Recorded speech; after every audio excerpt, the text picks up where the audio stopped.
오늘 성경 말씀은 사도행전 2장 42절에서 47절까지 이 가운데 사도행전 2장 47절 한 절 말씀을 소개해 올리겠습니다. 사도행전 2장 47절입니다.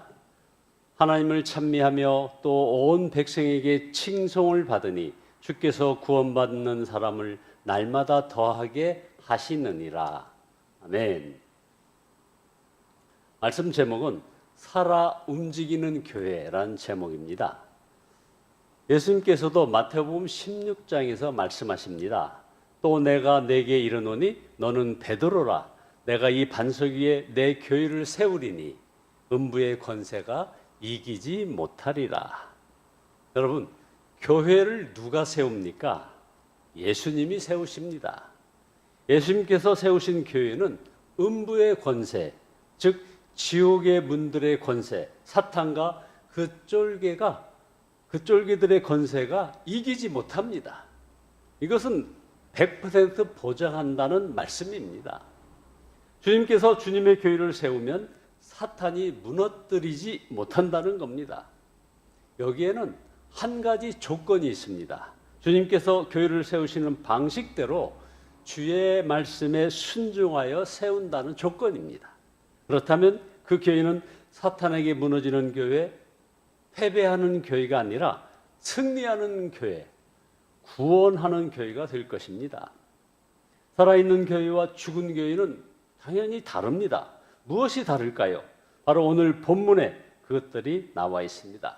사도행전 2장 42절에서 47절에 쭉 열거되어 있습니다. 자, 살아있는 교회의 활력 징후, 즉 그건 뭘까요? 죽은 교회와 달리 무엇이 다른가? 살아있는 교회는 5가지가 다릅니다. 5가지 표지가 있습니다. 바로 오늘 본문에 그것들이 다 나와 있습니다. 오늘은 그 중에 3가지를 먼저 말씀 올리겠습니다. 자, 살아있는 교회의 표지들은 첫째, 말씀을 배우는 교회입니다. 사도행전 2장 42절에 그들이 사도의 가르침을 받아 말씀합니다. 살아있는 교회의 첫 번째 특징은 바로 하나님의 말씀을 배우는 교회입니다. 초대교회 성도들은 사도들의 발 앞에 앉아 그들의 가르침에 경청하고 배우는 그런 열망이 있었습니다. 그들은 바로 예수님을 직접 보았고 함께 했으며 예수님의 가르침을 받은 이들이었습니다. 그렇다면 오늘날의 사도의 가르침은 무엇일까요? 오늘날 사도는 없습니다. 그러나 사도적인 가르침은 남아 있습니다. 오늘날 사도의 가르침을 계승한다는 것은 바로 신약성경에 기록된 말씀을 배운다는 뜻입니다. 성령의 영감으로 쓰여진 이 성경이 바로 사도들의 가르침이 담긴 그런 말씀입니다. 그것도 곧 하나님의 말씀이기 때문입니다. 살아있는 교회는 성경적인 교회이며 성경의 가르침에 기초한 교회입니다. 목회자가 양떼들을 위하여 해줄 수 있는 가장 우선적이고 중요한 일은 바로 말씀을 해석하고 가르치며 풀어주고 적용시키는 것은 이런 말씀 사역입니다. 초대교회에 살아있는 교회는 반지성주의를 가르치지 않습니다. 기도하면 모든 것을 다 알 수 있다라는 식으로 가르치지 않았습니다. 성령은 진리의 영이십니다. 성령은 오직 진리를 통해 역사하시고 활동하십니다. 진리의 말씀, 하나님의 말씀이 선포되지 않고 전달되지 않는다면 성령은 역사할 수 없습니다. 어떻게 여러분 3,000명이 회심할 수 있었습니까? 베드로가 십자가와 부활과 승천의 예수 그리스도라는 진리이신 그분을 전했기 때문입니다. 베드로전서 1장 23절에 너희가 거듭난 것은 썩어질 씨로 된 것이 아니요 썩지 아니할 씨로 된 것이니 살아있고 항상 있는 하나님의 말씀으로 되었느니라. 자, 이것을 우리에게 적용해 봅니다. 내가 살아있는 그리스도인인가? 내가 살아있는 교회인가? 무엇을 확인해 보면 되냐면 내가 말씀을 사모하는가? 이것을 보면 됩니다. 만일 여러분들 중에 사도들의 가르침, 하나님의 말씀에 갈급함이 없다고 한다면, 분명하지 않다고 한다면 거듭난 것이 아닐 수도 있습니다. 기독교인이 아닐 수도 있다는 말입니다. 예전에는 그랬지만 지금 그렇지 못하다면 나의 영혼이 서서히 잠들고 있구나. 내가 점점 약해지고 있고 죽어가고 있구나. 깨달아야 합니다. 우리는 우리가 아는 것 이상으로 성장할 수 없습니다. 진리를 알지니 진리가 너희를 자유케 하리라.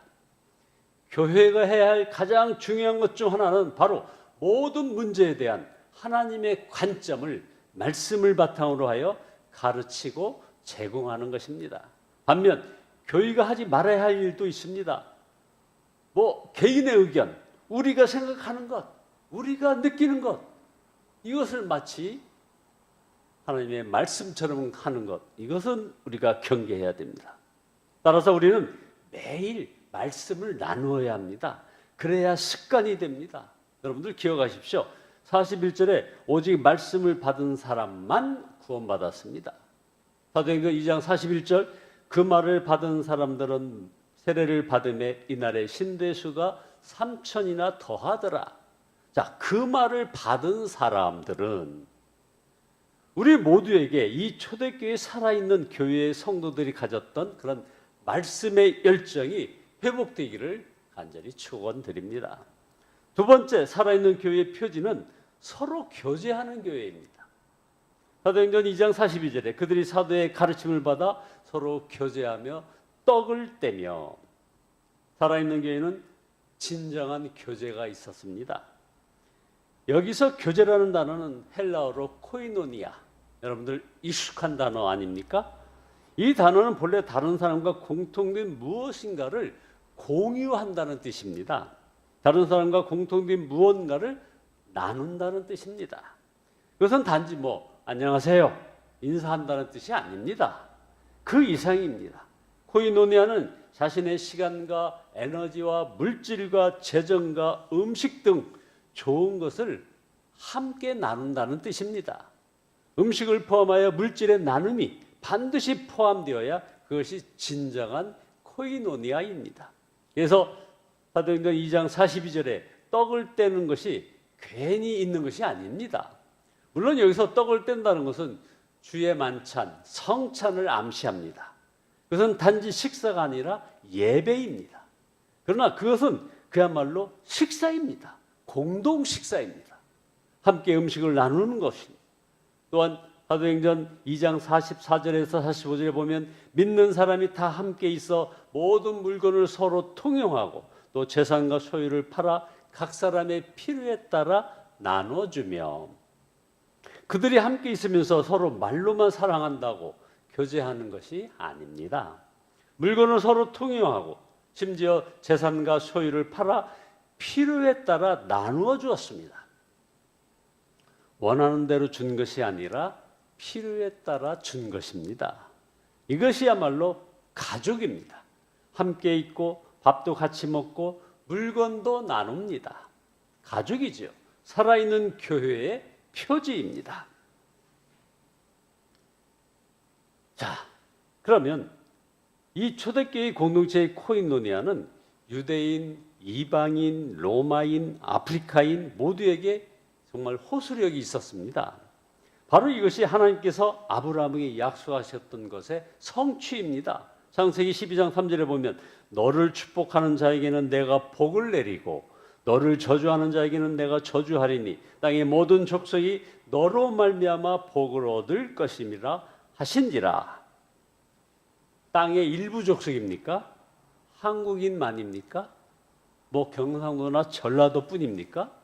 땅의 모든 족속이 너로 말미암아 복을 얻을 것이라. 자, 그 복은 바로 예수 그리스도 그분이시죠. 그분이 생명의 떡이요, 그분이 길이요, 진리요, 생명이니 그분이 복입니다. 그러므로 살아있는 교회는 그 교회로 인해 어떤 형편에 있는 이들도 복을 받고 넓은 교제권으로 포용합니다. 상처받은 자, 실패한 자, 낙심한 자, 낭망한 자 모두를 품습니다. 그리고 그들이 하나님의 자녀가 됩니다. 하나님의 군대가 됩니다.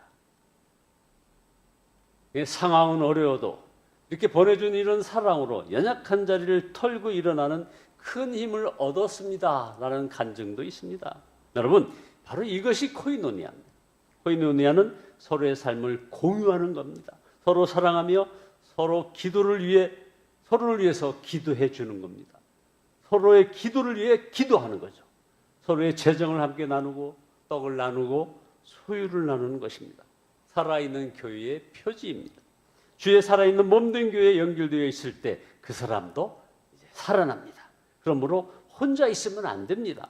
공동체로 들어오시기 바랍니다. 그 안에 교제를 나누십시오. 완벽하지는 물론 않죠. 죄인들의 공동체이기 때문입니다. 자, 마지막으로 살아있는 교회의 표지는 오로지 기도에 힘쓰는 교회입니다. 기도하기를 힘쓰는 교회라는 거죠. 사도행전 2장 42절에 오로지 기도하기를 힘쓰느니라. 살아있는 교회의 세 번째 표지는 바로 오로지 기도에 힘쓴다는 겁니다. 그냥 기도하는 것이 아니라 오로지 기도에 힘썼다. 기도에 바쳤다는 뜻입니다. 기도는 그들에게 어떤 보조나 옵션이 아니라 기도는 모든 일의 중심이자 원동력이었습니다. 그들에게 성령이 부어졌습니다. 그 성령의 소멸치 않는 길은 바로 기도에 힘쓰는 일입니다. 특히 여기서 말하는 기도는 골방이나 개인 기도가 아닙니다. 공동의 기도예요. 합심 기도입니다. 그들이 누구에게 기도했습니까? 여러분, 무슬림도 기도합니다. 힌두교도도 기도합니다. 그들은 온 세상을 주권자로 통치하시는 주 하나님께 기도하고 있습니다. 그 말은 그들에게는 세상의 모든 것을 그분이 다스리신다는 믿음이 있었다는 것입니다. 바로 이 초대교회 성도들이 알았던 것은 그들이 하나님을 섬기는 것이 아니라 기도를 통해 하나님께서 그들의 삶을 돕고 역사하신다는 점을 알고 있었다는 겁니다. 그들은 하나님께서 우리가 기도할 때 그들을 통해 일을 이루시고 역사하심을 믿었습니다. 그래서 기도에 전념하고 힘썼던 것입니다. 하나님을 위해 위대한 일을 하려고 하는 것이 아닙니다. 오히려 하나님께 기도할 때 하나님께서 그들을 통해 일하시도록 내어드렸습니다. 이것이 기도였습니다. 오늘 일부 결론입니다. 살아있는 교회를 통해 하나님의 능력은 여전히 나타나고 있습니다. 하나님은 오늘날에도 사람들의 질병을 고치십니다. 하나님은 가정을 재건하고 회복시키십니다. 하나님은 사람들을 마약과 술, 게임과 같은 중독에서 벗어나 그리스도께로 인도하십니다. 하나님은 자녀와 다음 세대를 변화시키십니다. 하나님은 젊은이들을 변화시키십니다. 하나님은 직장과 기업을 변화시키십니다. 하나님은 지금도 살아 역사하셔서 기이하고 놀라운 일들을 행하십니다. 살아있는 교회를 통해 살아계신 하나님의 영광이 나타나게 하소서 하고 기도하시는 저와 여러분 모두 되시기를 예수님의 이름으로 축원드립니다. 기도하시겠습니다. 살아있다는 이름만 가진 사대교회 같은 교회가 아니라 진정 영적으로 살아있고 활력 있는 교회가 되게 인도하여 주시옵소서. 사탄과 지옥의 권세가 이길 수 없는 예수님이 주인된 교회, 성령으로 충만된 교회가 되기를 소원합니다. 말씀을 배우는 교회, 서로 교제하는 교회, 오로지 기도에 힘쓰는 교회, 기사와 표적이 나타나는 교회, 예배와 찬양이 살아있는 교회 되게 인도하여 주시옵소서. 날마다 구원받는 이들이 더해지는 그런 부흥을 저희들에게 허락하여 주시고 깨어진 가정이 회복되고 떠나간 다음 세대가 탕자와 같이 돌아오며 중독자들이 치유되며 명목상의 그리스도인들이 헌신된 그리스도인들이 되는 그런 교회들에게 주여 역사하여 주시옵소서. 예수님의 이름으로 기도드리옵나이다. 아멘.